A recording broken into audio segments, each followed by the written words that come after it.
सुव्यवस्थित योजना। इच्छा को कर्म में साकार करना दौलतमंद बनने की ओर छठवां कदम। आपने सीखा है कि इंसान जो भी सृजन करता है या हासिल करता है वह इच्छा के रूप में शुरू होता है।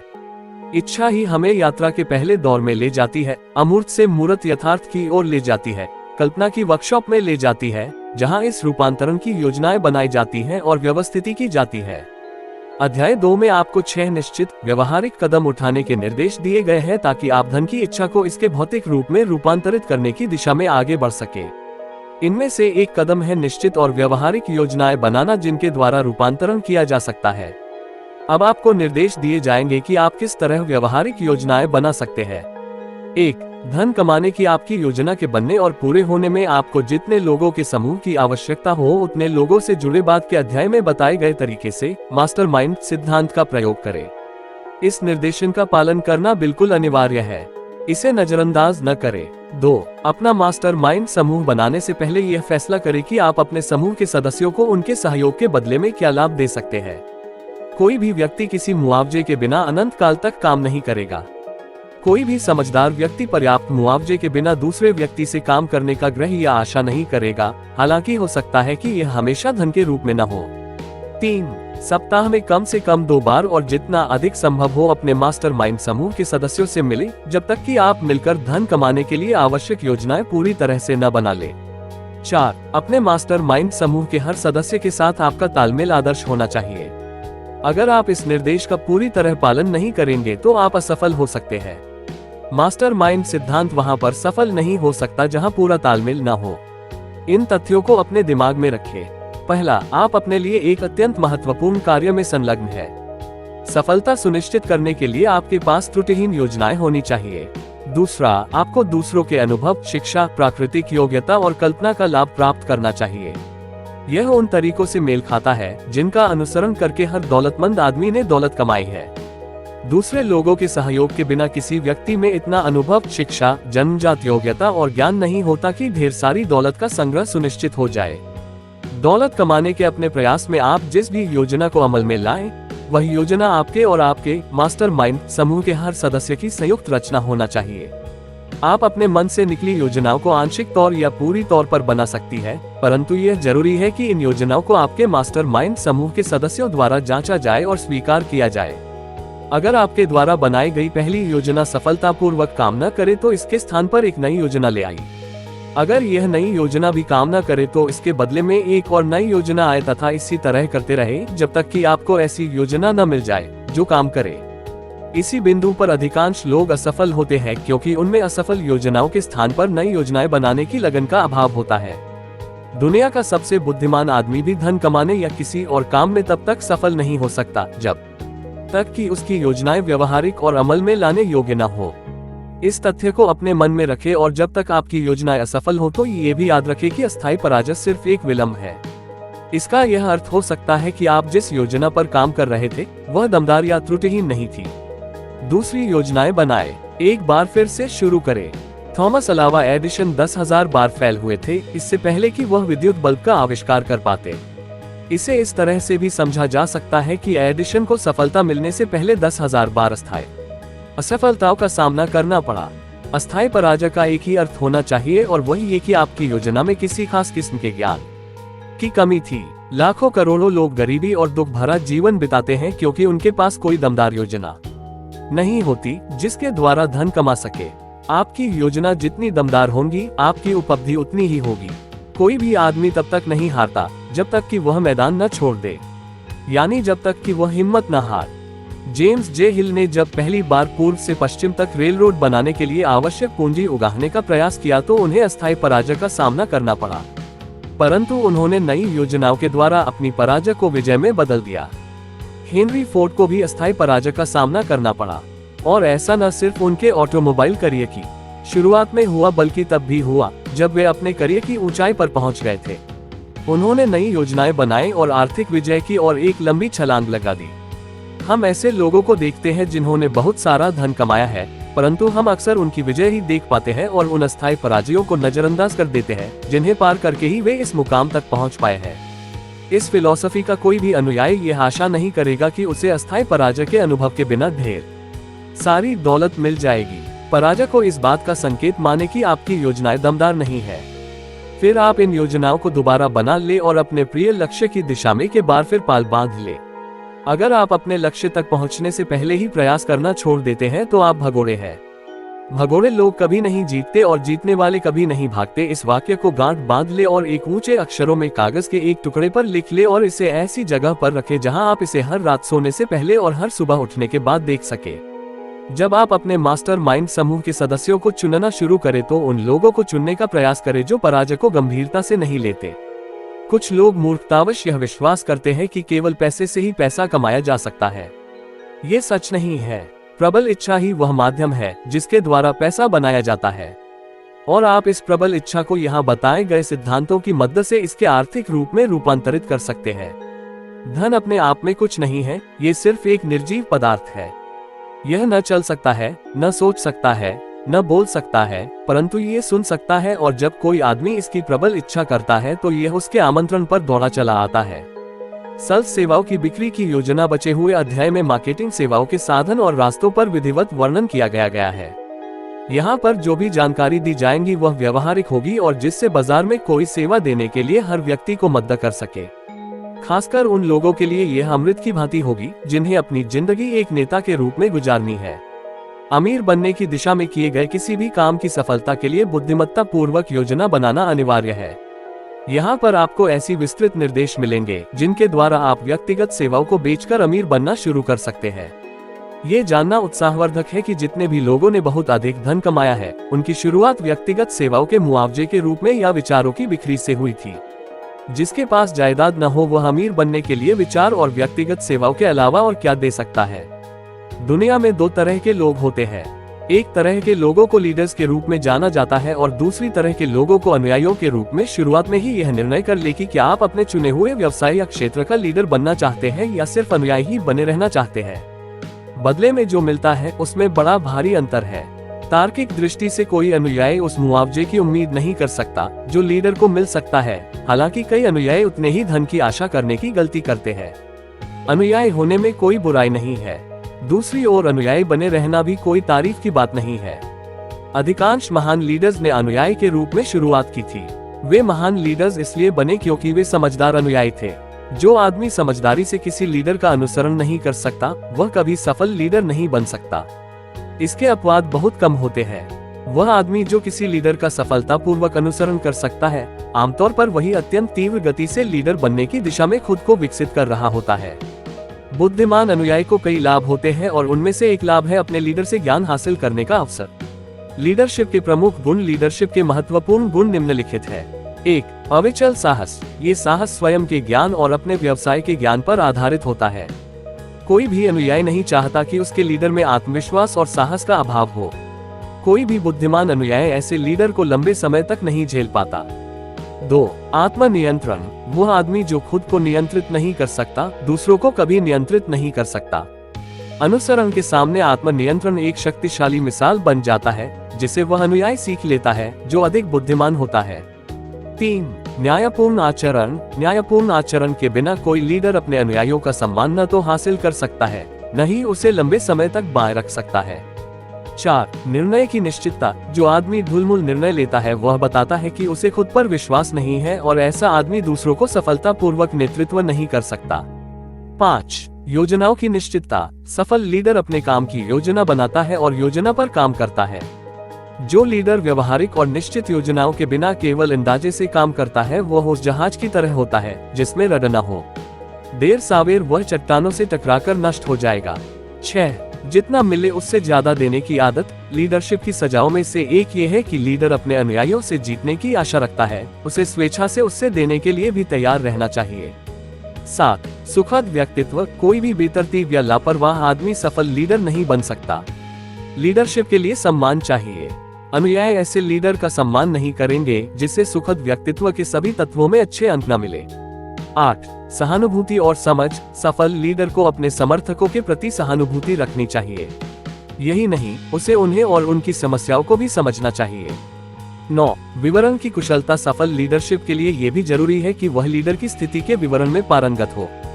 10. पूरी जिम्मेदारी लेने की इच्छा। सफल लीडर को अपने समर्थकों की गलतियों और कमियों को पूरी जिम्मेदारी लेने के लिए तैयार रहना चाहिए। अगर वह इस जिम्मेदारी को दूसरे पर थोप देता है, वह लीडर नहीं बना रहेगा। अगर उसका कोई समर्थक कोई गलती करता है और अपने आप को अयोग्य सिद्ध करता है, तो लीडर को यह मानना चाहिए कि गलती उसी की है और वही असफल हुआ है। 11. सहयोग। सफल लीडर को मिलकर प्रयास करने के सिद्धांत को समझ लेना चाहिए और उस पर अमल करना चाहिए और अपने अनुयायियों को भी ऐसा ही करने के लिए प्रेरित करना चाहिए। लीडरशिप के लिए शक्ति या सत्ता की आवश्यकता होती है और शक्ति के लिए सहयोग की। लीडरशिप के 2 रूप है। पहला और अधिक प्रभावी रूप है समर्थकों और अनुयायियों की सहमति और सहानुभूति के साथ। दूसरा है शक्ति के साथ, जिसमें समर्थकों की सहमति या सहानुभूति न हो। इतिहास ऐसे उदाहरणों से भरा पड़ा है जो बताते हैं कि शक्ति के साथ हासिल की गई लीडरशिप अधिक देर नहीं टिक सकी। तानशाहों और राजाओं के पतन और गुमनामी महत्वपूर्ण है। इसका अर्थ है कि लोग थोपी हुई नेतागिरी को लंबे समय तक नहीं झेल पाते और उनका अनुसरण नहीं कर पाते। नेपोलियन, मुसोलिनी, हिटलर शक्ति के द्वारा हासिल की गई लीडरशिप के उदाहरण थे। उनकी नेतागिरी खत्म हो गई। समर्थकों की सहमति द्वारा नेतागिरी ही लीडरशिप का वह इकलौता रूप है जो लंबे समय तक बने रहते। लोग शक्ति के आधार पर थोपी हुई लीडरशिप का अल्पकाल अनुसरण करते हैं, परंतु वे ऐसा इच्छा से या मर्जी से नहीं करते। लीडरशिप की नई ब्रांड में कुछ अन्य तत्वों के अलावा लीडरशिप के ये 11 तत्व शामिल होंगे, जिनका वर्णन इस अध्याय में किया गया है। जो व्यक्ति इन्हें अपनी लीडरशिप का आधार बनाता है, उसे जीवन के किसी भी क्षेत्र में लीडर बनने के प्रचुर अवसर मिलेंगे। लीडरशिप में असफल होने के 10 प्रमुख कारण। अब हम लीडर्स की प्रमुख गलतियों को बताते हैं, ये जानने की कोशिश करते हैं कि नेता असफल क्यों होते हैं। ये जानना भी उतना ही महत्वपूर्ण है कि लीडर क्या न करे, जितना कि यह जानना कि लीडर क्या करे। 1. विवरण व्यवस्थित करने की अयोग्यता। प्रभावी लीडरशिप के लिए आवश्यक है कि आप में डिटेल्स को व्यवस्थित करते और उनमें पारंगत होने की योग्यता हो। कोई भी वास्तविक लीडर भी इतना व्यस्त नहीं होता कि उसके पास वह काम करने का समय न हो जो उसे लीडर के रूप में करना चाहिए। जब कोई आदमी, चाहे वह लीडर हो या अनुयायी, ये कहता है कि वह अपनी योजनाएं बदलने या किसी आपातकालीन स्थिति का सामना करने में इसलिए असमर्थ है क्योंकि वह बहुत अधिक व्यस्त है, तो वह अपनी अक्षमता सिद्ध कर रहा है। सफल लीडर अपनी स्थिति से संबंधित सारे डिटेल्स में पारंगत होता है। इसका अर्थ यह है कि उसे यह आदत डाल लेनी चाहिए कि वह डिटेल्स को अपने योग्य सेनापतियों के हवाले कर दे। 2. विनम्र सेवा प्रदान करने की अनिच्छा। जब समय की मांग होती है तो वास्तविक महान लीडर्स ऐसा काम करने के लिए खुशी खुशी तैयार रहते हैं जो वे दूसरे से करने के लिए कहते हैं। तुम में से सबसे महान व्यक्ति सबका सेवक होगा, एक ऐसी सच्चाई है जिसका सभी योग्य लीडर पालन और सम्मान करते हैं। 3. अपने ज्ञान के लिए भुगतान की उम्मीद करने के बजाय इसके कि उस ज्ञान के प्रयोग के लिए भुगतान की आशा करना। दुनिया लोगों को कभी उनके ज्ञान के लिए भुगतान नहीं करती। आप अपने ज्ञान का क्या करते हैं या दूसरों को करने के लिए किस तरह प्रेरित करते हैं, भुगतान इसी के लिए किया जाता है। 4. समर्थकों से प्रतियोगिता का डर। वह लीडर जिसे इस बात का डर हो कि उसका कोई समर्थक उसके पद को हथिया लेगा, देर सवेर यह सुनिश्चित कर लेता है कि ऐसा ही हो। योग्य लीडर अपने अधीन काम कर रहे लोगों को प्रशिक्षित करता है ताकि वह अपनी स्थिति के डिटेल्स उन्हें सौंप सके। केवल इस तरह लीडर अपने आप को कई गुना कर सकता है और अपने आप को कई स्थानों पर एक साथ रख सकता है और एक ही समय में कई चीजों का ध्यान रख सकता है।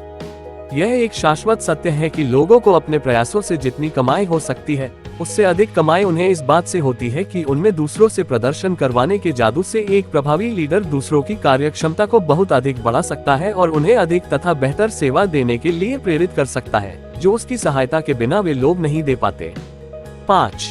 कल्पनाशीलता का अभाव। कल्पनाशीलता के बिना लीडर आपातकालीन स्थितियों का सामना करने में असमर्थ रहता है और ऐसी योजनाएं नहीं बना पाता जिनके द्वारा वह अपने समर्थकों का प्रभावी मार्गदर्शन कर सके। 6. स्वार्थ। उस लीडर से सभी लोग चिढ़ते हैं जो अपने समर्थकों के काम का सारा श्रेय खुद ले लेता है। वास्तविक महान लीडर कभी श्रेय लेने का दावा पेश नहीं करता। वह सारा सम्मान और श्रेय अपने समर्थकों के पास जाने देता है क्योंकि वह जानता है कि अधिकांश लोग प्रशंसा और प्रतिष्ठा के लिए अधिक कठोर श्रम करेंगे, जबकि केवल धन के लिए वे इतना कठोर श्रम नहीं करेंगे। 7. असंयम। अनुयायी असंयमी नेता का सम्मान नहीं करते। यही नहीं, असंयम किसी भी रूप में उस आदमी की सहनशक्ति और तेजस्विता को नष्ट कर देता है जो असंयमी होता है। 8. निष्ठा का अभाव। शायद इसे सूची में सबसे पहले नंबर पर आना चाहिए था।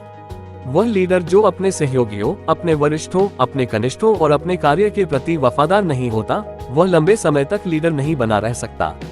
निष्ठाहीनता किसी भी आदमी को बहुत नीचे ले जाती है। वह जमीन की धूल से भी नीचे हो जाता है और उसे अपमान झेलना पड़ता है जिसके वह सर्वथा योग्य है। निष्ठा का अभाव जीवन के हर क्षेत्र में असफलता का एक बहुत बड़ा कारण है।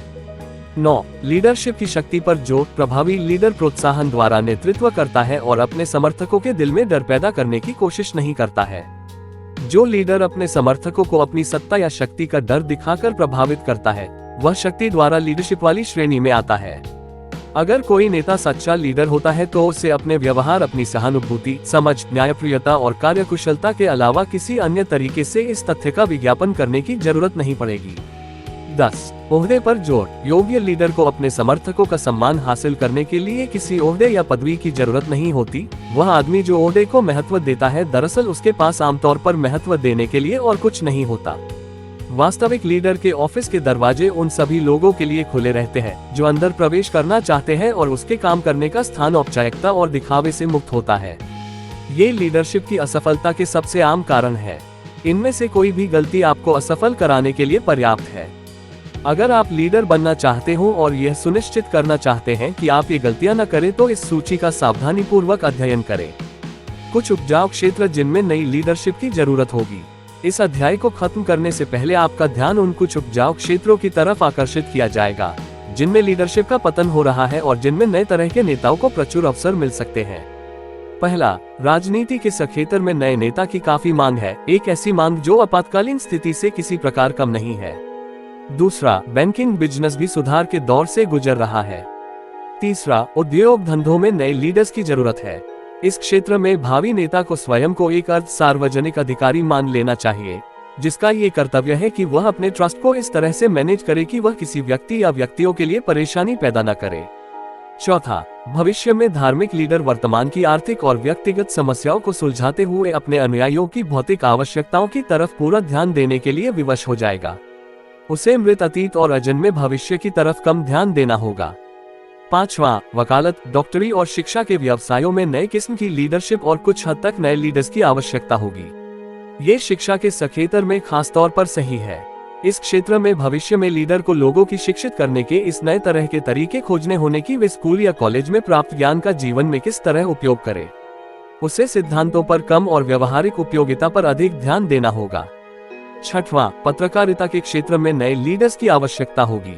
यह उन क्षेत्रों में थोड़े से क्षेत्र हैं जहां नए लीडर्स या नई किस्म की लीडरशिप की आवश्यकता है।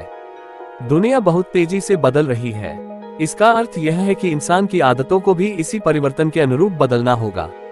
यहाँ पर जो साधन बताए जा रहे हैं वे अन्य किसी भी साधन की तुलना में इंसान की प्रगति को अधिक निर्धारित करेंगे।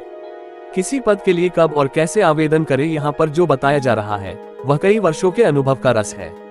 इसमें सेवाओं को प्रभावी ढंग से बेचने में हजारों लोगों की मदद की है। अनुभव ये सिद्ध करता है कि निम्नलिखित तरीके सबसे सीधे और प्रभावी तरीके हैं जो व्यक्तिगत सेवाओं के खरीदार और विक्रेता दोनों को जोड़ते हैं। 1. रोजगार ब्यूरो। सावधानी से किसी प्रतिष्ठित ब्यूरो का चुनाव करना चाहिए जिसकी उपलब्धि के संतोषजनक परिणाम हो और जिसने पर्याप्त लोगों को अच्छी नौकरियां दिलवाई हो। ऐसे ब्यूरो तुलनात्मक रूप से कम होते हैं। 2. अखबार, बिजनेस जर्नल्स, मैगजीन्स में विज्ञापन। आमतौर पर वर्गीकृत विज्ञापन उन मामलों में संतोषजनक परिणाम देते हैं जहां क्लर्क या तनख्वाह वाले आम पदों के लिए अप्लाई किया जाता है। उन लोगों के लिए डिस्प्ले एडवर्टाइजिंग आवश्यक है जो एग्जीक्यूटिव पद चाहते हैं। यह विज्ञापन अखबार के ऐसे खंड में छापना चाहिए जहां नियोक्ता का ध्यान इसकी तरफ एकदम चला जाए। यह विज्ञापन किसी विशेषज्ञ द्वारा तैयार किया जाना चाहिए जो अच्छी तरह से जानता है कि किस तरह से पर्याप्त बेचने वाले गुणों का समावेश किया जाए ताकि सकारात्मक जवाब प्राप्त हो सके। 3. एप्लीकेशन के व्यक्तिगत पत्र जो सीधे उन फर्म्स या व्यक्तियों को लिखे जाए जहां ऐसी सेवाओं की आवश्यकता हो। इन पत्रों को अच्छी तरह से साफ टाइप करवाया जाए और इन पर हाथ हस्ताक्षर किए जाए। पत्र के साथ आवेदक की योग्यता का पूरा ब्यौरा होना चाहिए। आवेदन पत्र और अनुभव या योग्यता का ब्यौरा दोनों ही किसी विशेषज्ञ द्वारा तैयार किया जाना चाहिए। 4. व्यक्तिगत परिचितों के द्वारा आवेदन। जहां तक संभव हो आवेदक को किसी साझा परिचित के माध्यम से संभावित नियोक्ताओं के पास आवेदन भेजना चाहिए। इस तरीके से उन लोगों को खास लाभ होता है जो एग्जीक्यूटिव कनेक्शन चाहते हैं और अपनी तारीफ खुद नहीं करना चाहते हैं। 5. स्वयं आवेदन देना। कई मामलों में यह अधिक प्रभावी होता है कि आवेदक खुद ही संभावित नियोक्ताओं को व्यक्तिगत रूप से अपनी सेवाएं दे। जिस स्थिति में उस पद के लिए आवश्यक योग्यताओं का पूरा ब्यौरा दिया जाना चाहिए, क्योंकि संभावित नियोक्ता अक्सर संभावित कर्मचारियों के रिकॉर्ड के बारे में आने सहयोगियों से चर्चा करना पसंद करते हैं। लिखित ब्रीफ में क्या जानकारी दी जाए? ब्रीफ उतनी ही सावधानी से तैयार किया जाना चाहिए जितनी सावधानी से वकील कोर्ट में चल रहे अपने केस का ब्रीफ तैयार करता है, जब तक कि आवेदक को इस तरह के ब्रीफ तैयार करने का अनुभव न हो। विशेषज्ञ की राय ली जानी चाहिए और इस हेतु उसकी सेवाएं ली जानी चाहिए। सफल व्यवसाय ऐसे लोगों को नौकरी पर रखते हैं जो अपने माल की विशेषताओं और खासियत के विज्ञापन करने की कला और मनोविज्ञान को समझते हैं। जिसे अपनी व्यक्तिगत सेवाएं बेचनी हो उसे भी यही करना चाहिए। ब्रीफ में निम्न जानकारी होनी चाहिए। 1. शिक्षा। संक्षेप में परंतु स्पष्ट रूप से लिखें कि आपकी शिक्षा कहां तक है, आपने कॉलेज में किन विषयों में विशेषज्ञता हासिल की है और उस विशेषज्ञता के पीछे के कारण भी बताएं। 2. अनुभव। अगर आपको उस तरह की नौकरी का कोई अनुभव है जिसके लिए आप आवेदन कर रहे हैं तो पूरी तरह से उसका उल्लेख करें और अपने पूर्व नियोक्ताओं के नाम और पते भी लिखें। ये निश्चित रूप से लिखें कि आपको उस पद पर किस तरह के काम का विशेष अनुभव है जिस वजह से आप उस पद के लिए अधिक उपयुक्त है जिसके लिए आप आवेदन कर रहे हैं। 3. संदर्भ। लगभग हर बिजनेस फर्म उन संभावित कर्मचारियों के पिछले रिकॉर्ड के बारे में सब कुछ जानना चाहती है जो जिम्मेदारी के पद के लिए आवेदन करते हैं। अपने ब्रीफ के साथ इन लोगों के पन्नों की छायाप्रतियां लगा दें। अब पूर्व नियोक्ता। वे शिक्षक जिनसे आपने पढ़ा है। सब प्रसिद्ध लोग जिनकी बात पर भरोसा किया जा सकता है। 4. किसी निश्चित पद के लिए आवेदन दे। आवेदन करते समय यह उल्लेख करना न भूले कि आप उस पद के लिए आवेदन दे रहे हैं। किसी भी पद के लिए आवेदन न करें, इससे ये समझ जाएगा कि आप में विशेषज्ञ योग्यता का अभाव है। 5. जिस पद के लिए आप आवेदन दे रहे हैं उसके लिए अपनी योग्यताओं का वर्णन करें, पूरा ब्यौरा दें कि आपको यह विश्वास है कि आप उस पद के लिए पूरी तरह योग्य है। यह आपके आवेदन का सबसे महत्वपूर्ण विवरण है। किसी भी अन्य जानकारी की तुलना में ये जानकारी निर्धारित करेगी कि आपको चुना जाएगा या नहीं। 6. परिवीक्षा पर काम करने का प्रस्ताव रखें। यह एक क्रांतिकारी सुझाव लग सकता है, परंतु अनुभव ने यह सिद्ध किया है कि इससे काम से काम एक मौका अवश्य मिलता है। अगर आपको अपनी योग्यताओं पर विश्वास है तो आपको सिर्फ एक मौके की ही तो जरूरत है। साथ ही इस तरह के प्रस्ताव से यह पता चलता है कि आपको उस पद पर करने की अपनी योग्यता पर विश्वास है जिसके लिए आप आवेदन कर रहे हैं। इससे नियोक्ता सबसे अधिक आश्वस्त होता है। इस तथ्य को स्पष्ट करें कि आपका प्रस्ताव इन बातों पर आधारित है। आपको उस पद के लिए अपनी योग्यता पर विश्वास है। आपको अपने संभावित नियोक्ता के फैसले पर भी विश्वास है कि वह आपको परिवीक्षा का अवसर देने के बाद नियुक्ति देगा। 7. अपने संभावित नियोक्ता के बिजनेस का ज्ञान। किसी भी नौकरी के लिए आवेदन देते समय उस बिजनेस के बारे में पर्याप्त रिसर्च कर ले और उस बिजनेस की पर्याप्त जानकारी हासिल कर ले। अपने ब्रीफ में ये संकेत करें कि आपने उस क्षेत्र में क्या ज्ञान हासिल किया है। इससे बहुत फर्क पड़ेगा क्योंकि इससे ये पता चलता है कि आप में कल्पनाशीलता है और उस पद को हासिल करने में आपकी सच्ची रुचि है। एक बार आपने अपना ब्रीफ तैयार कर लिया तो फिर इसे एक अच्छे कागज पर प्रिंट करा लीजिए। एक बार ध्यान से व्याकरण देख ले, स्पेलिंग मिस्टेक चेक कर ले। ऊपर दिए गए सुझावों का अपनी बुद्धि द्वारा जहां भी उपयोगी लगे अनुसरण करें। सफल सेल्समैन अपने पहनावे पर ध्यान देते हैं। वे जानते हैं कि पहली छाप अमिट होती है। आपका ब्रीफ आपका सेल्समैन है। इसे अच्छा सा सूट पहनाए ताकि ये दूसरों से अलग दिख सके, ताकि आपका संभावित नियोक्ता कहे कि उसने आज तक इस तरह का ब्रीफ नहीं देखा जो किसी पद के लिए आवेदन के साथ आया है। अगर आप जिस पद के लिए प्रयास कर रहे हैं वह महत्वपूर्ण है तो उसके लिए सावधानी से तैयारी करना भी महत्वपूर्ण है। इससे भी बड़ी बात यह कि अगर आप अपने नियोक्ता को खुद को इस तरीके से बेचते हैं कि वह आपसे प्रभावित हो जाता है तो आपको शायद शुरुआत में ही उससे अधिक मिलने लगे जिसकी आपने उम्मीद की। अगर आप विज्ञापन एजेंसी या एम्प्लॉयमेंट एजेंसी के माध्यम से रोजगार ढूंढ रहे हैं तो अपने एजेंट से अपने ब्रीफ की प्रतियां इस्तेमाल करने को कहें ताकि आपकी सेवाओं की बेहतर मार्केटिंग हो सके। इससे एजेंट और संभावित नियोक्ता दोनों ही आपको प्राथमिकता देने लगेंगे। वही पद कैसे पाए जो आप चाहते हैं? हर आदमी उस तरह का काम करना पसंद करता है जिसके लिए वह सबसे अधिक उपयुक्त होता है। चित्रकार रंगों से काम करना पसंद करता है, कलाकार हाथों से काम करना पसंद करता है और लेखक लिखना पसंद करता है। जिनके पास काम स्पष्ट गुण होते हैं वे बिजनेस और उद्योग के निश्चित क्षेत्रों को प्राथमिकता देते हैं। यदि अमेरिका में कोई बहुत बढ़िया चीज है तो वह ये है कि यहाँ पर व्यवसायों, उत्पादन, मार्केटिंग और प्रोफेशंस की पूरी श्रृंखला मौजूद है। 1. ये तय कर ले कि आप किस तरह की नौकरी चाहते हैं। अगर वह नौकरी या पद अस्तित्व में नहीं है तो शायद आप उसे अस्तित्व में ला सकते हैं। 2. उस कंपनी या आदमी को चुन लें जिसके लिए आप काम करना चाहते हैं। 3. अपने संभावित नियोक्ता का और साथ ही उस कंपनी की नीतियों, स्टाफ और प्रगति के अवसरों का ही अध्ययन करें। 4. स्वयं के गुणों और क्षमताओं का विश्लेषण करें और यह जाने कि आप क्या प्रदान कर सकते हैं। उन लाभों, सेवाओं, विकास, विचारों को देने के तरीके खोजें जिनके बारे में आपको विश्वास है कि आप उन्हें सफलतापूर्वक दे सकते हैं। 5. नौकरी के बारे में भूल जाएं कि वहां पर कोई संभावना है या नहीं। क्या आपके पास मेरे लिए कोई नौकरी है के आम रूटीन को भूल जाएं। इस बात पर ध्यान एकाग्र करें कि आप क्या दे सकते हैं। 6. एक बार आप अपने दिमाग में योजना बना लें तो किसी अनुभवी लेखक से कागज पर साफ तरीके से और पूरे विस्तार से लिखवा लें। 7. इसे सही पद पर बैठे व्यक्ति के सामने प्रस्तुत करें और बाकी का काम वह कर देगा। हर कंपनी ऐसे लोगों की तलाश में है जो उनके लिए कुछ महत्वपूर्ण काम कर सके, चाहे वह काम विचारों के संबंध में हो या फिर सेवा या कनेक्शन के संदर्भ में हो। हर कंपनी में ऐसे आदमी के लिए हमेशा जगह होती है जिसके पास एक निश्चित कार्य योजना हो जिससे उस कंपनी को लाभ पहुंच सके। जब आप इस तरह से काम करेंगे तो हो सकता है कि इसमें कुछ दिन या कुछ सप्ताह का अतिरिक्त समय लग जाए, परंतु इसकी वजह से आपकी आमदनी, तरक्की और प्रतिष्ठा में जो अंतर होगा वह कम तनख्वाह पर कड़ी मेहनत के आपके कई साल बचा देगा। इसके कई लाभ हैं, जिनमें सबसे प्रमुख यह है कि इससे अक्सर आपके चुने हुए लक्ष्य तक पहुंचने में आपका 1 साल से लेकर 5 साल तक का समय बच जाता है। जो व्यक्ति प्रगति की सीढ़ी पर आधी ऊंचाई से शुरुआत करता है वह सावधानी पूर्वक बनाई गई योजना के द्वारा ऐसा करता है।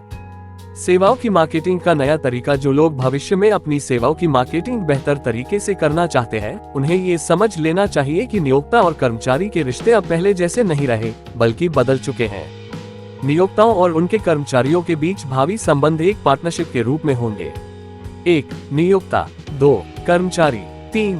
जनता जिसकी वे सेवा करते हैं। व्यक्तिगत सेवाओं की मार्केटिंग के नए तरीके को कई कारणों से नया कहा जाता है। पहला कारण ये कि भविष्य में नियोक्ता और कर्मचारी दोनों ही सहकर्मी समझे जाएंगे जिनका बिजनेस है जनता की बेहतर सेवा करना।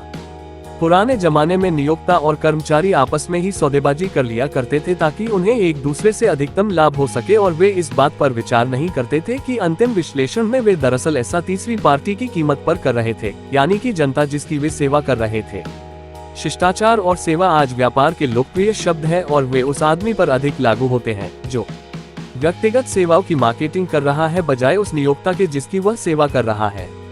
इसका कारण यह है कि अंतिम विश्लेषण में नियोक्ता और उसका कर्मचारी दोनों ही जनता द्वारा नियुक्त है जिसकी वे सेवा कर रहे हैं। अगर वे अच्छी तरह सेवा करने में सफल नहीं होते तो उन्हें सेवा करने का मौका नहीं दिया जाएगा। आपकी QQS रेटिंग क्या है? सेवाओं की प्रभावी मार्केटिंग में सफलता के कारण स्पष्ट रूप से और विस्तार से बता दिए गए हैं। जब तक इन कारणों का अध्ययन तथा विश्लेषण नहीं किया जाता और जब तक उन्हें समझा नहीं जाता तब तक कोई भी आदमी अपनी सेवाओं को प्रभावी ढंग से और स्थायी रूप से नहीं बेच सकता। हर आदमी को अपनी व्यक्तिगत सेवाओं का सेल्समैन होना चाहिए। सर्विस की गुणवत्ता, मात्रा और भावना काफी हद तक तनख्वाह और रोजगार की अवधि को तय करती है। व्यक्तिगत सेवाओं की प्रभावी मार्केटिंग के लिए, जिसका अर्थ है स्थायी मार्केट, संतोषजनक मूल्य, सुखद स्थिति, आपको QQS फॉर्मूला अपनाना चाहिए और उसका अनुसरण करना चाहिए, जिसका अर्थ है क्वालिटी जोड़ क्वांटिटी जोड़ सहयोग की सही भावना, सेवा की आदर्श सेल्समैनशिप। QQS फॉर्मूले को याद रखें या इससे भी अधिक करें, इसकी आदत डाल लें। आइए हम इस फॉर्मूले का विश्लेषण करें ताकि हम आश्वस्त हो सके कि हम इसका अर्थ ठीक समझ गए हैं। 1. क्वालिटी। सेवा की क्वालिटी का अर्थ है पद संबंधी हर डिटेल में सर्वाधिक प्रभावी और कार्यकुशल तरीके से प्रदर्शन और मन में हमेशा अधिक कार्यकुशलता का लक्ष्य। 2. क्वांटिटी। सेवा की क्वांटिटी का अर्थ है हमेशा अपनी क्षमता के हिसाब से पूरी सेवा देना।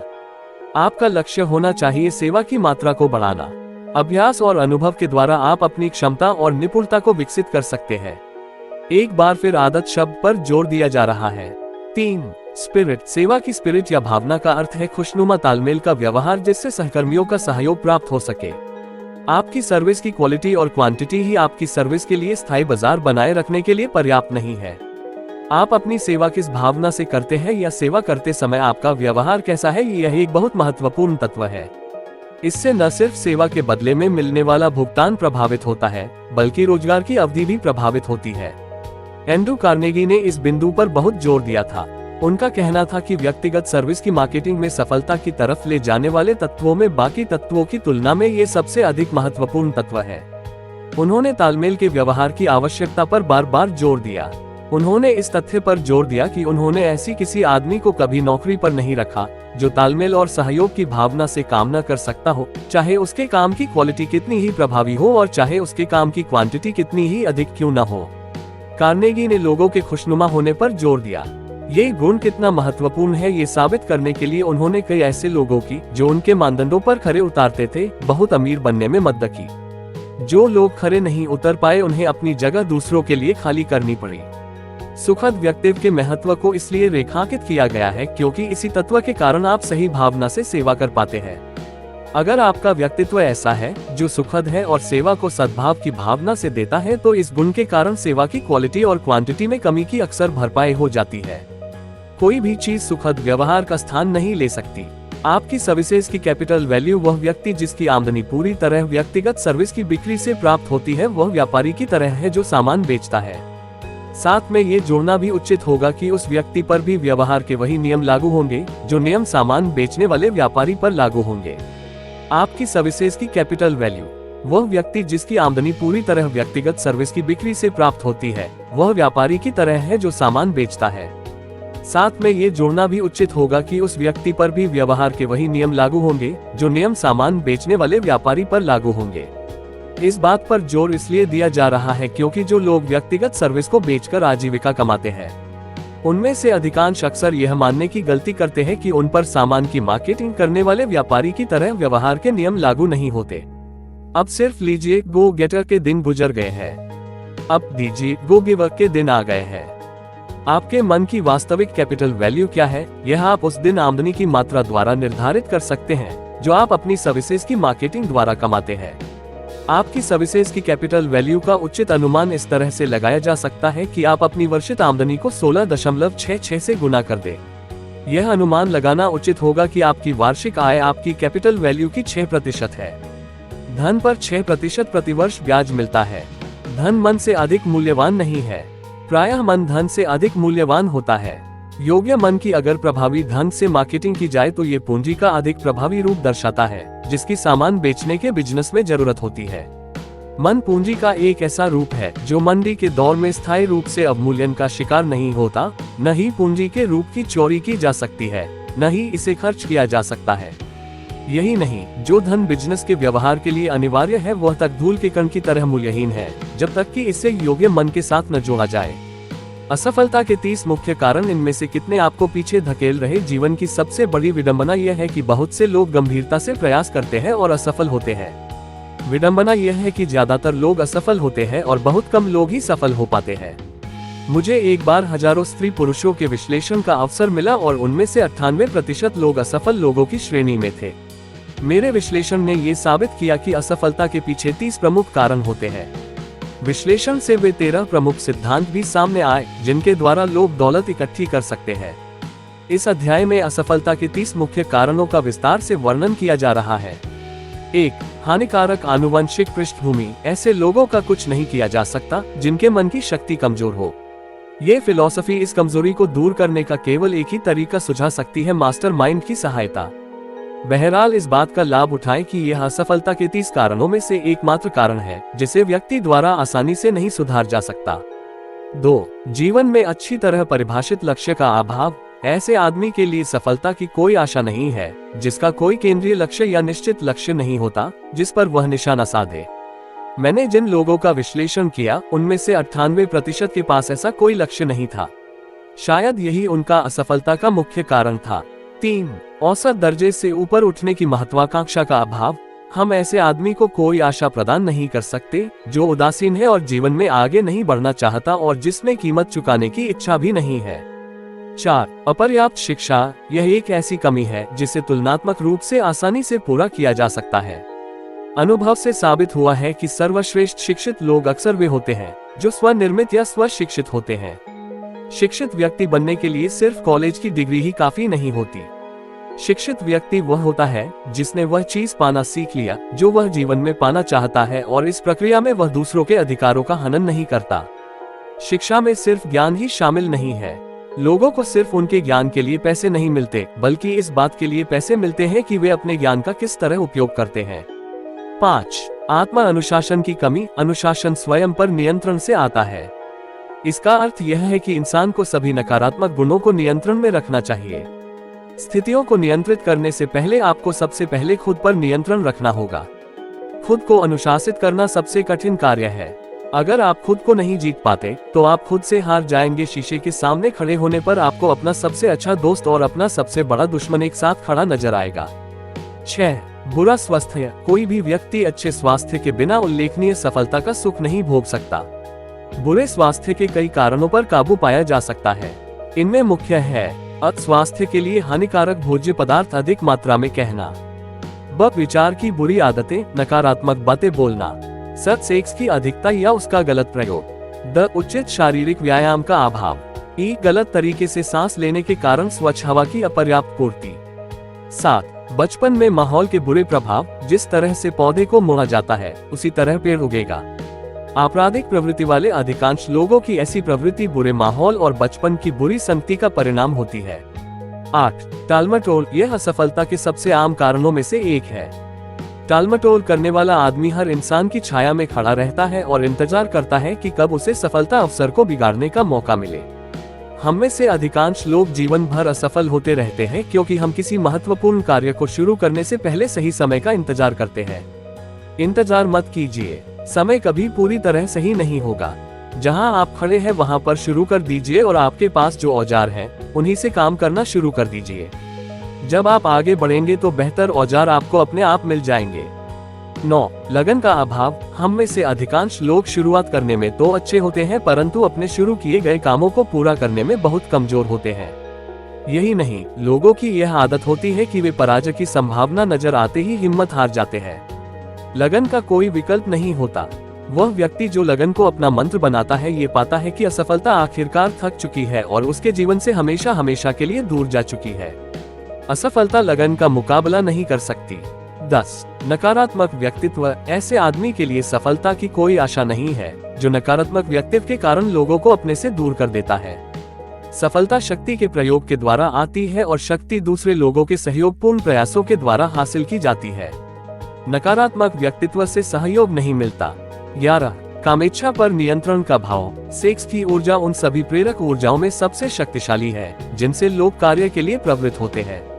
चूंकि ये सबसे सशक्त भाव है इसलिए इसे नियंत्रित किया जाना चाहिए और रूपांतरण के द्वारा दूसरे चैनलों में बदलना चाहिए।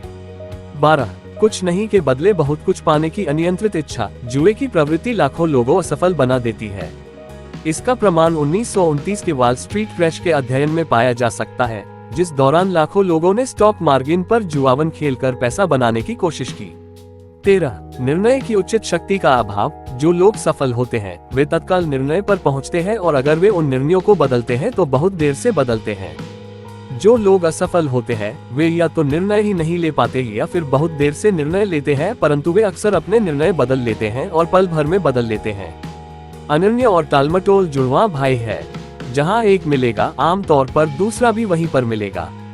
इन जुड़वा भाइयों को मार डालें इससे पहले कि वे आपको असफलता के खूंटे से बांध दें। 14. 6 मूलभूत दरों में से एक या इससे अधिक। अंतिम अध्याय में इन दरों को विश्लेषण किया गया है। अपनी सेवाओं की प्रभावी मार्केटिंग करने से पहले आपको इन दरों को जीतना होगा।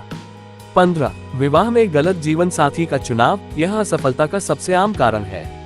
विवाह का रिश्ता लोगों को अंतरंग रूप से करीब लाता है। जब तक ये रिश्ता सुखद तालमेल का न हो, असफलता निश्चित रूप से आपका पीछा करेगी। इससे भी बड़ी बात यह है कि यह असफलता का एक ऐसा रूप होगा जिसमें दुख और कष्ट है जो महत्वाकांक्षा के सभी लक्षणों को नष्ट कर देंगे।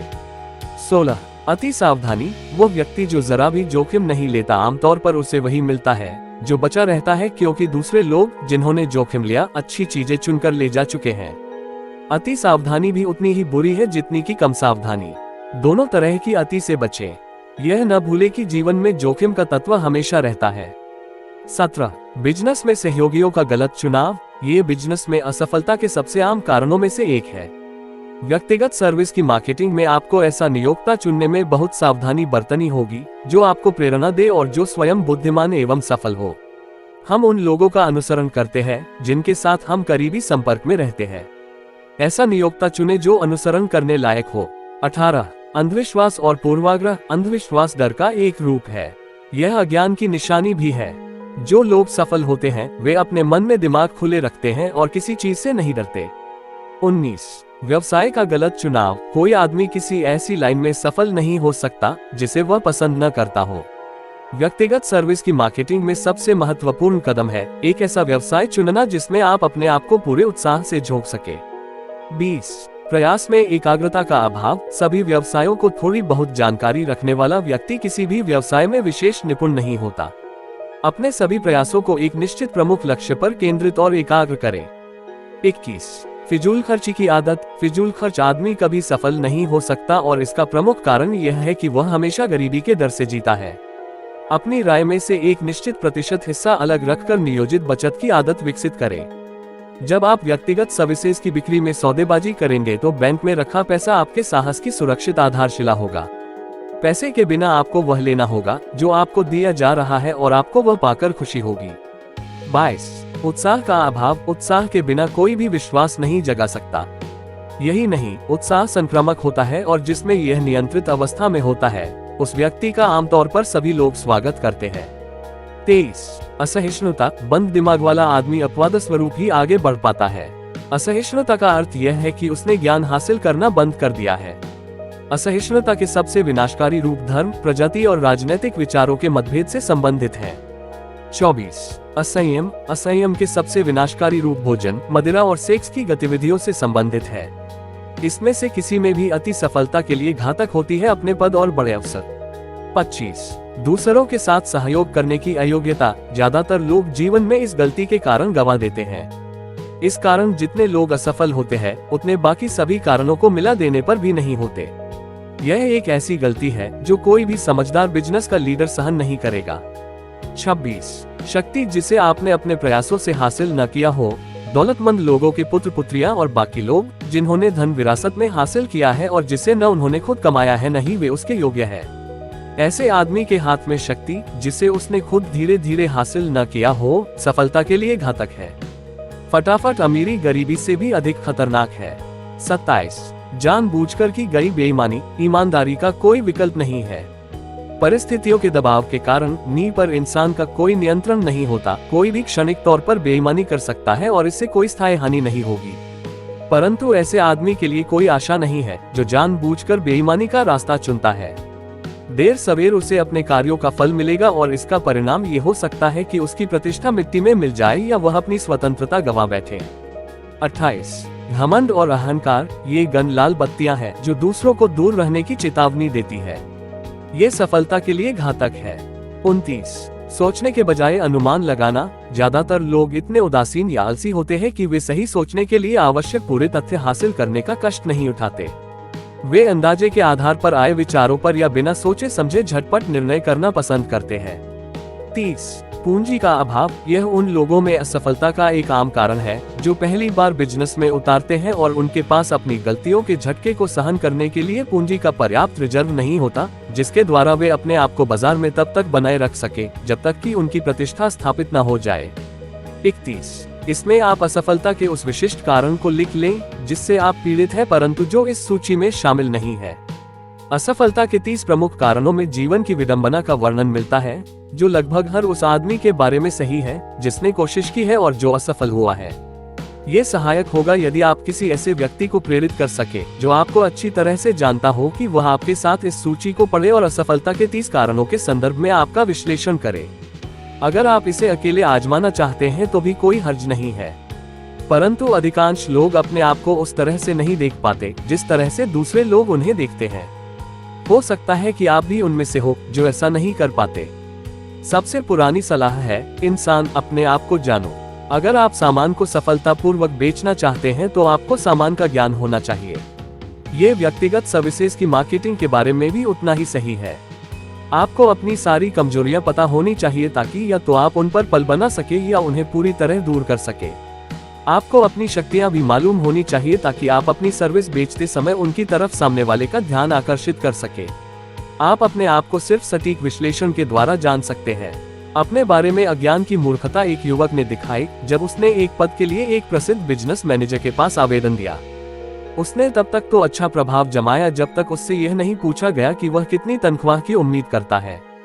उसने जवाब दिया कि उसने अपने दिमाग में कोई निश्चित राशि नहीं सोची थी। निश्चित लक्ष्य का अभाव। मैनेजर ने इस पर कहा, हम आपको उतना वेतन देंगे जितना हम सोचते हैं, परंतु इसके पहले हम 1 सप्ताह तक आपका काम देखेंगे।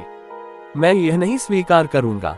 आवेदक ने जवाब दिया, जहां मैं काम कर रहा हूं वहां पर मुझे उससे ज्यादा मिलते हैं। इससे पहले कि आप अपने वर्तमान पद की तनख्वाह में बढ़ोतरी के बारे में सौदेबाजी करें या कहीं और नकारी की तलाश करें, ये सुनिश्चित कर ले कि आपको अभी जितना मिलता है आपका मूल्य उससे अधिक है। पैसा चाहना बात अलग है, हर आदमी ज्यादा पैसा चाहता है, परंतु ये पूरी तरह से भिन्न बात है कि आवक मूल्य अधिक हो। कई लोग अपनी इच्छाओं को अपनी उचित तनख्वाह मानने की गलती कर बैठते हैं। आपकी आर्थिक आवश्यकताओं या इच्छाओं का आपके मूल्य से कोई लेना देना नहीं है। आपका मूल्य इस बात पर पूरी तरह से निर्धारित करता है कि आप उपयोगी सर्विस देने में कितने योग्य हैं या आप में दूसरों को इस तरह से सर्विस प्रदान करने के लिए प्रेरित करने की कितनी क्षमता है। अपने आप की एक सूची बनाए 28 प्रश्न जिनका आपको जवाब देना चाहिए। वार्षिक आत्मा विश्लेषण व्यक्तिगत सर्विसेज की प्रभावी मार्केटिंग के लिए भी उतना ही अनिवार्य है जितना कि सामान की वार्षिक सूची बनाना। इससे भी बड़ी बात यह है कि वार्षिक विश्लेषण में आपकी गलतियों में कमी और आपके गुणों में बढ़ोतरी होनी चाहिए। जीवन में आदमी या तो आगे बढ़ता है या उसी जगह पर खड़ा रहता है या फिर पीछे रह जाता है। इंसान का लक्ष्य हमेशा आगे बढ़ना होना चाहिए। वार्षिक आत्मा विश्लेषण बताएगा कि प्रगति हुई है या नहीं और अगर हुई है तो कितनी। इससे ये भी पता चलेगा कि आपने कहीं कोई कदम पीछे की तरफ तो नहीं उठाया है। व्यक्तिगत सर्विस की प्रभावी मार्केटिंग के लिए आगे की तरफ बढ़ना आवश्यक है, चाहे प्रगति की रफ्तार धीमी ही क्यों न हो भी। आपका वार्षिक आत्मा विश्लेषण हर साल के अंत में किया जाना चाहिए ताकि आप इसमें किए जाने वाले किसी सुधार को नए वर्ष के संकल्पों में शामिल कर सके। ये सुधार आपको विश्लेषण के बाद समझ में आएंगे। अपने आप की सूची बनाते समय खुद से नीचे दिए गए सवाल पूछे और अपने जवाबों की जांच करते समय किस ऐसे आदमी की मदद ले जो आपको इस बारे में खुद को धोखा न देने दे। व्यक्तिगत सूची के लिए आत्मा विश्लेषण प्रश्नावली। 1. क्या मैंने वह लक्ष्य हासिल कर लिया है जो मैंने इस साल बनाया था? आपको हर साल एक निश्चित वार्षिक लक्ष्य बनाना चाहिए जो आपके जीवन के प्रमुख लक्ष्य का एक हिस्सा हो। 2. क्या मैंने सर्वश्रेष्ठ क्वालिटी की वह सर्विस दी है जिसे देने में मैं सक्षम हूँ या क्या मैंने इस सेवा के किसी हिस्से में सुधार किया है? 3. क्या मैंने सेवा में वह सर्वश्रेष्ठ संभव क्वांटिटी दी है जो मैं दे सकता हूँ? 4. क्या मेरे का भाव हमेशा तालमेल और सहयोग का रहा है? 5. क्या मैंने टालमटोल की आदत को अपनी कार्यकुशलता में कमी करने की इजाजत दी है और अगर ऐसा है तो किस हद तक? 6. क्या मैंने अपने व्यक्तित्व में सुधार किया है और अगर हाँ तो किन तरीकों से? 7. क्या मैंने अपनी योजनाओं को लगन से अंत तक सफलतापूर्वक पूर्ण किया है? 8. क्या मैंने हमेशा तत्काल और निश्चित निर्णय लिए हैं? 9. क्या मैंने 6 मूलभूत दरों में से एक या इससे अधिक को अपनी कार्यकुशलता में कमी करने की इजाजत दी है?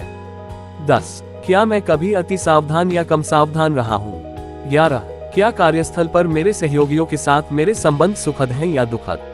अगर ये दुखद हैं तो क्या गलती आंशिक रूप से या पूरी तरह से मेरी है? 12. क्या मैंने प्रयास में एकाग्रता की कमी की वजह से अपनी ऊर्जा को व्यर्थ गंवाया है? 13. क्या मैं सभी विषयों में खुले दिमाग का और सहिष्णु रहा हूँ? 14. मैंने सर्विस देने की अपनी योग्यता में किस तरह सुधार किया है? 15. क्या मैंने अपनी किसी आदत में असंयम का परिचय दिया है? 16. क्या मैंने किसी भी रूप में या तो खुलकर या गोपनीय रूप से अहंकार प्रदर्शित किया है? 17. क्या अपने सहयोगियों के प्रति मेरा व्यवहार ऐसा है जिससे वे मेरा सम्मान करने के लिए प्रेरित हो? 18. क्या मेरे विचार और निर्णय अंदाजे पर आधारित है आय फिर विश्लेषण और सटीक विचारों पर आधारित है? 19. क्या मैंने अपने समय अपने खर्च और अपनी आमदनी का बजट बनाने की आदत का पालन किया है और क्या मैं इन बजटों में अनुदार रहा हूँ? 20. मैंने कितना समय लाभहीन प्रयासों में लगाया है जिसका मैं बेहतर लाभ उठा सकता था? 21. मैं अपने समय का किस तरह से नया बजट बना सकता हूँ और अपनी आदतों को किस तरह से बदल सकता हूँ ताकि मैं अगले साल में अधिक प्रभावी बन जाऊँ? 22. क्या मैं ऐसा कोई व्यवहार करने का दोषी हूँ जिसे मेरी अंतरात्मा कचोटती हो? 23. किस तरह से मैं उससे अधिक और बेहतर सर्विस दे सकता हूँ जिसके लिए मुझे धन प्राप्त हो रहा है? 24. क्या मैंने किसी के प्रति अन्याय किया है और यदि है तो किस तरह? 25.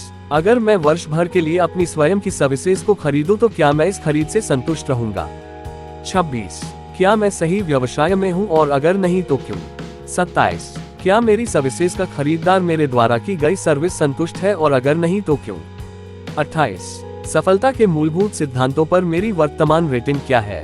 इस रेटिंग को ईमानदारी और स्पष्टता से बनाएं और इसे किसी ऐसे व्यक्ति से चेक करवा लें जिसमें इतना साहस हो कि वह सटीक जांच करे। इस अध्याय में दी गई जानकारी पढ़ने और हृदय में उतारने के बाद अब आप तैयार हैं कि आप अपनी व्यक्तिगत सर्विसेज की मार्केटिंग के लिए व्यवहारिक योजना बना सके। इस अध्याय में व्यक्तिगत सर्विसेज की बिक्री की योजना बनाने के लिए अनिवार्य हर सिद्धांत का पूर्ण विवरण मिलेगा। इसमें लीडरशिप के प्रमुख तत्व, लीडरशिप में असफलता के सबसे आम कारण, लीडरशिप के अवसर वाले क्षेत्रों का विवरण, जीवन के सभी क्षेत्रों में असफलता के प्रमुख कारण और आत्मविश्लेषण में प्रयुक्त किए जाने वाले प्रश्न शामिल है। सटीक जानकारी को विस्तार से प्रस्तुत किया गया है क्योंकि इसकी उन सभी लोगों को जरूरत होगी जो व्यक्तिगत सर्विसेज की मार्केटिंग करके अमीर बनने की तरफ कदम बढ़ाना शुरू करेंगे, जिन्होंने अपनी दौलत गंवा दी है या जो पैसा कमाना अभी शुरू ही कर रहे हैं। उनके पास अमीरी के बदले में देने के लिए व्यक्तिगत सर्विसेज के अलावा कुछ भी नहीं होता। इसलिए यह अनिवार्य है कि उनके पास वह सारी व्यवहारिक जानकारी उपलब्ध हो जिसके द्वारा वे अपनी सर्विसेज की लाभदायक मार्केटिंग कर सके। यहाँ पर दी जा रही जानकारी को अच्छी तरह से समझना और पूरी तरह आत्मसात करना स्वयं की सेवाओं की मार्केटिंग में सहायक होगा। इसके अलावा इससे आप में वह सामर्थ्य भी विकसित होगी जिसके द्वारा आप दूसरे लोगों को बेहतर विश्लेषण कर सके और उनके बारे में बेहतर निर्णय ले सके। ये जानकारी पर्सनल डायरेक्टर्स, एम्प्लॉयमेंट मैनेजर्स और दूसरे एग्जीक्यूटिव के भी काम आएगी जो प्रभावी संगठनों के लिए कर्मचारियों का चुनाव करते हैं। अगर आपको इस बारे में शंका हो तो इसकी शक्ति की जांच करने के लिए आत्मविश्लेषण के 28 प्रश्नों के जवाब लिखना शुरू कर दे। अमीर बनने के अवसर कहां और कैसे मिल सकते हैं। अब हमने उन सिद्धांतों का विश्लेषण कर लिया है जिनके द्वारा अमीर बना जा सकता है। स्वाभाविक रूप से अब हम पूछेंगे, हमें इन सिद्धांतों पर अमल करने के लिए अच्छे अवसर कहां मिल सकते हैं। आइए अपने गुणों की सूची निकाल लीजिए और देखिए कि पश्चिमी समाज आपको कितना अमीर बना सकता है, चाहे आपका लक्ष्य सामान्य अमीर बनना हो या बेहद अमीर बनना हो। शुरुआत में हम सभी को ये याद रखना चाहिए कि हम एक समाज में रहते हैं जहां कानून का पालन करने वाले हर नागरिक को विचार और कार्य की स्वतंत्रता है जो दुनिया के किसी दूसरे देश की तुलना में अधिक है। हम में से अधिकांश ने इस स्वतंत्रता के लाभों की सूची नहीं बनाई है। हमने कभी अपनी असीमित स्वतंत्रता की तुलना दूसरे देशों की सीमित स्वतंत्रता से नहीं की है। यहाँ पर विचार की स्वतंत्र है, राजनीति में स्वतंत्रता है, बिजनेस, प्रोफेशन या नौकरी चुनने की स्वतंत्रता है, दूसरों को नुकसान पहुँचाए बिना अपनी मनचाही संपत्ति या जायदाद बनाने की स्वतंत्रता है, अपने घर का स्थान चुनने की स्वतंत्रता है, विवाह में स्वतंत्रता है, अपने घर का स्थान चुनने की स्वतंत्रता है, विवाह में स्वतंत्रता है, सभी प्रजातियों के लिए समान अवसर की स्वतंत्रता है, एक राज्य से दूसरे राज्य में यात्रा करने की स्वतंत्रता है, अपने पसंद के भोजन की स्वतंत्रता है और यह स्वतंत्रता भी है कि हम जीवन में किसी भी पद के लिए लक्ष्य बना सकते हैं जिसके लिए हमने तैयारी की है, चाहे वह अमेरिका के राष्ट्रपति का पद ही क्यों न हो। हमारे पास अन्य स्वतंत्रताएं भी हैं, परंतु ये सूची सबसे प्रमुख स्वतंत्रताओं का विहंगम दृश्य प्रदान करती है जिसमें अवसरों की बहुलता है। स्वतंत्रता का लाभ अधिक स्पष्ट तब नजर आता है जब हम ये देखते हैं कि अमेरिका ही ऐसा एकमात्र देश है जो अपने हर नागरिक को, चाहे वह वहाँ का मूल निवासी हो या उसने बाद में यहाँ की नागरिकता ली हो, इतनी अधिक और विविध स्वतंत्रताएं प्रदान करता है। आइए अब उन वरदानों को गिने जो इस विराट स्वतंत्रता ने हमें प्रदान किए हैं। उदाहरण के लिए औसत अमेरिकी परिवार को ले लें, जिसका अर्थ औसत आमदनी वाले परिवार को, और उन लाभों को गिने जो परिवार के हर सदस्य के लिए अवसर और प्रचुरता के इस देश में उपलब्ध है। विचार व कार्य की स्वतंत्रता के बाद भोजन, वस्त्र और आवास आते हैं जो जीवन की 3 मूलभूत आवश्यकताएं हैं। 1. भोजन। चूंकि पश्चिमी सभ्यता के परिवार के पास असीमित स्वतंत्रता उसके दरवाजे पर उपलब्ध है, इसलिए ये दुनिया में कहीं भी मिलने वाले भोजन का चुनाव कर सकता है जिसकी कीमत उसके पहुंच में हो। 2. आवास। ये परिवार एक आरामदायक अपार्टमेंट में रहता है जो भाप से गर्म होता है, जहां बिजली की रोशनी है और जहां गैस द्वारा भोजन पकाया जाता है। ब्रेकफास्ट में वे जो टोस्ट खाते हैं वह इलेक्ट्रिक टोस्टर में सेंका गया है जिसकी कीमत केवल कुछ $। है। अपार्टमेंट की सफाई वैक्यूम क्लीनर से होती है जो बिजली से चलता है। किचन और बाथरूम में हर समय गर्म और ठंडा पानी उपलब्ध है। भोजन को ठंडा रखने के लिए फ्रिज है जो बिजली से चलता है। पत्नी अपने बाल बनाती है, कपड़े धोती है और प्रेस करती है तथा इसके लिए वह बिजली से चलने वाले यंत्रों का प्रयोग करती है जो दीवार में लगे एक प्लग में तार लगाते ही अपना काम शुरू कर देते हैं। पति अपनी दाढ़ी बिजली के शेवर से बनाता है और उन्हें दुनिया भर से 24 घंटे मुफ्त मनोरंजन मिलता है जो टेलीविजन का स्विच दबाते ही शुरू हो जाता है। 3. वस्त्र। पश्चिमी सभ्यता में हर स्थान पर औसत वस्त्र पहनने वाले लोग मिल जाते हैं। भोजन, वस्त्र और आवास की सिर्फ 3 मूलभूत आवश्यकताओं का जिक्र किया गया है। औसत पश्चिमी समाज का नागरिक को कई अन्य लाभ और अधिकार भी उपलब्ध हैं, जो उसे काम प्रयास में हासिल हो सकते हैं, जबकि वह इसके लिए 8 घंटे प्रतिदिन से अधिक श्रम न करे। वह चमत्कार जिसने ये वरदान दिए। जब वे वोट मांगते थे तो हम अक्सर राजनेताओं को स्वतंत्रता की बातें करते हुए सुनते हैं, परंतु शायद ही कभी वे इस स्वतंत्रता के स्रोत या इसकी प्रकृति के समुचित विश्लेषण के लिए पर्याप्त प्रयास करते हैं या इसके लिए इतना समय निकालते हैं। मुझे इस अदृश्य शक्ति के स्रोत और प्रकृति के विश्लेषण का अधिकार है, क्योंकि मैं जानता हूं और मैं 50 वर्षों से भी अधिक समय में ऐसे लोगों को जानता हूं, जिन्होंने इस शक्ति को संगठित किया और जिनमें से कई आज भी इसे बनाए रखने के लिए जिम्मेदार हैं। मानवता के इस रहस्यमय हितकारी का नाम पूंजी है। पूंजी में न सिर्फ धन आता है, बल्कि अधिक स्पष्ट रूप से इसमें अधिक व्यवस्थित बुद्धिमान लोगों के समूह आते हैं, जो जनता के हित में और खुद को लाभ पहुंचने के लिए धन का बेहतर प्रयोग करने के तरीकों की योजना बनाते हैं। इन समूहों में वैज्ञानिक, शिक्षाविद, केमिस्ट, आविष्कारक, बिजनेस विश्लेषक, पब्लिसिटी मैन, आवागमन विशेषज्ञ, अकाउंटेंट, वकील, डॉक्टर और उद्योग धंधों के सभी क्षेत्रों में विशेषज्ञ ज्ञान रखने वाले लोग आते हैं। ये लोग हर क्षेत्र में प्रयासों का नेतृत्व करते हैं, प्रयोग करते हैं और निशा छोड़ जाते हैं। वे कॉलेज, हॉस्पिटल, पब्लिक स्कूल का समर्थन करते हैं, अच्छी सड़कें हैं, अखबार छापते हैं, सरकार का अधिकांश खर्च उठाते हैं और बहुतेरे डिटेल्स का ध्यान रखते हैं, जो मानवीय प्रगति के लिए अनिवार्य है। संक्षेप में कहा जाए तो पूंजीपति हमारी सभ्यता के मस्तिष्क हैं, क्योंकि वे उस पूरे तंत्र की पूर्ति करते हैं जिनमें सारी शिक्षा, ज्ञान और मानवीय प्रगति समाहित है। मस्तिष्क के बिना धन हमेशा खतरनाक होता है, परंतु जब इसका उचित उपयोग किया जाता है तो ये सभ्यता के लिए सबसे महत्वपूर्ण अनिवार्य तत्व बन जाता है। अगर पूंजी की सहायता न हो तो एक परिवार को अपने लिए साधारण नाश्ता जुटाने के लिए कितनी मेहनत करनी पड़ेगी, इस बात की कल्पना से आपको ये समझ में आ जाएगा कि संगठित पूंजी का कितना महत्व होता है। चाय के लिए आपको चीन या भारत की यात्रा करनी होगी, जो अमेरिका से बहुत दूर है। जब तक कि आप बहुत अच्छे तैराक न हो, आप लौटते समय की यात्रा में थक जाएंगे। फिर एक और समस्या आपके सामने आएगी।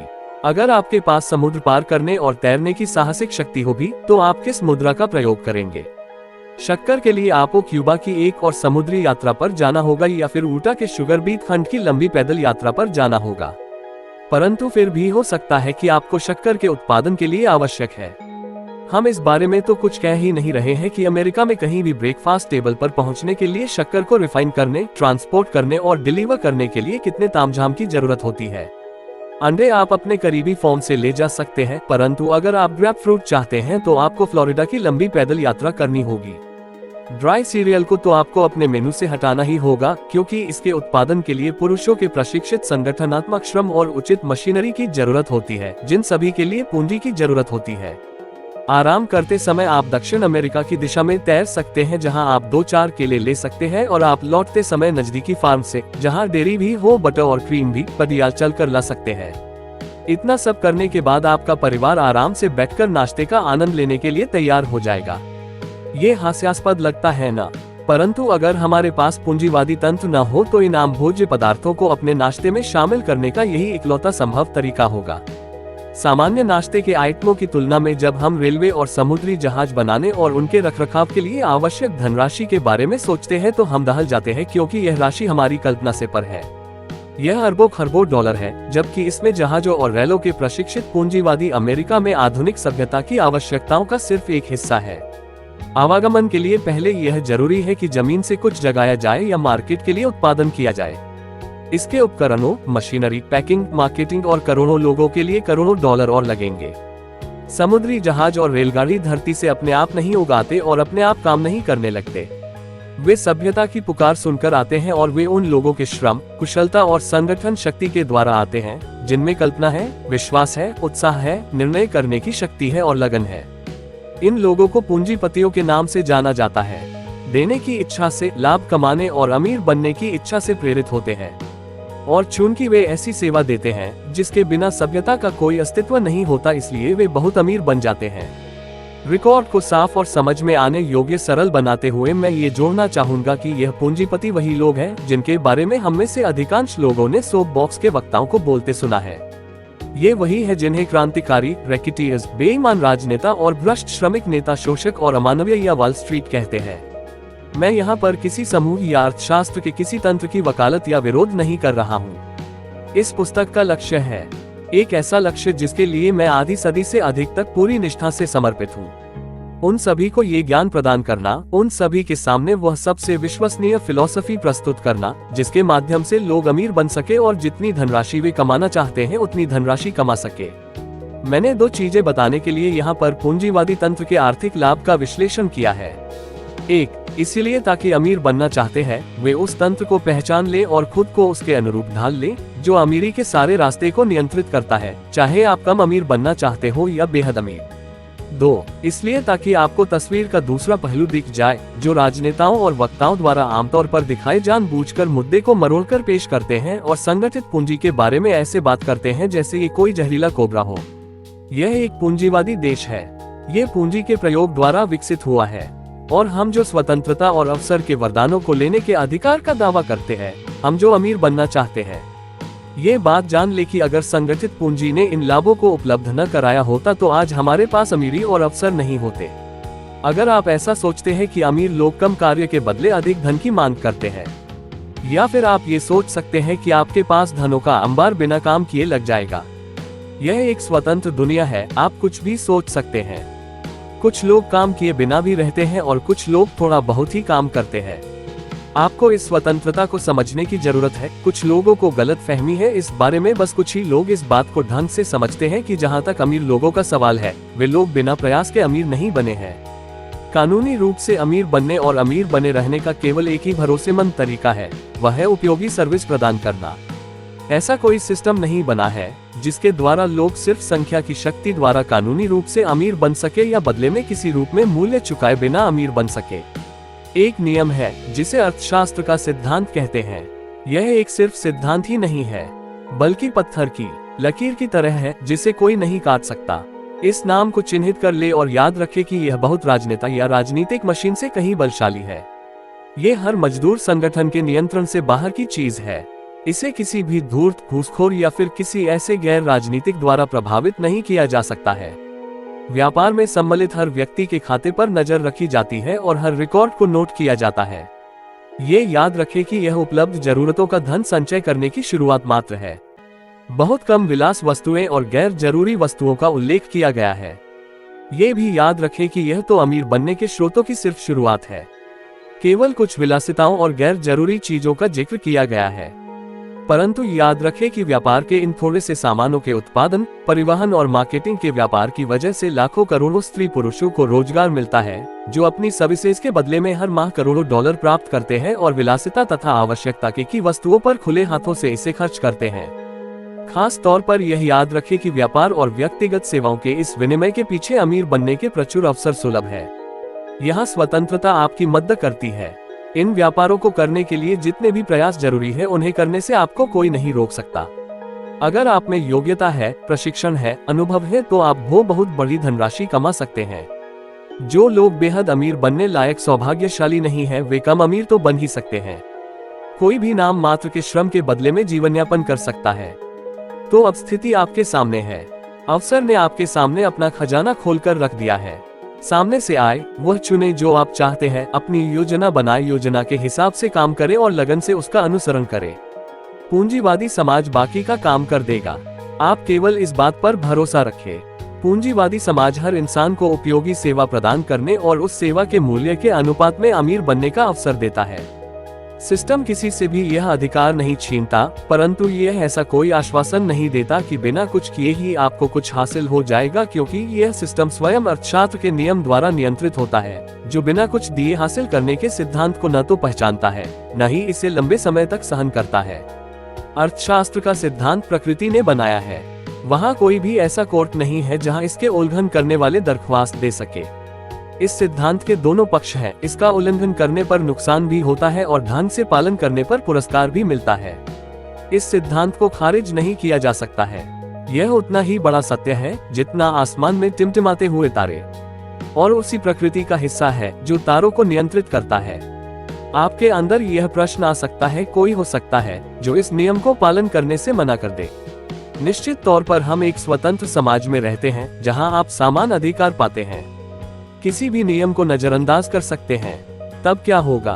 तब तक कोई प्रभाव नहीं पड़ेगा जब तक अधिक संख्या में लोग एक साथ इस सिद्धांत को नजरअंदाज न करें। ये सिद्धांत सिर्फ कुछ समय के अनुभव से ही नहीं निकले हैं, पर इनमें साल की कड़ी मेहनत लगी है।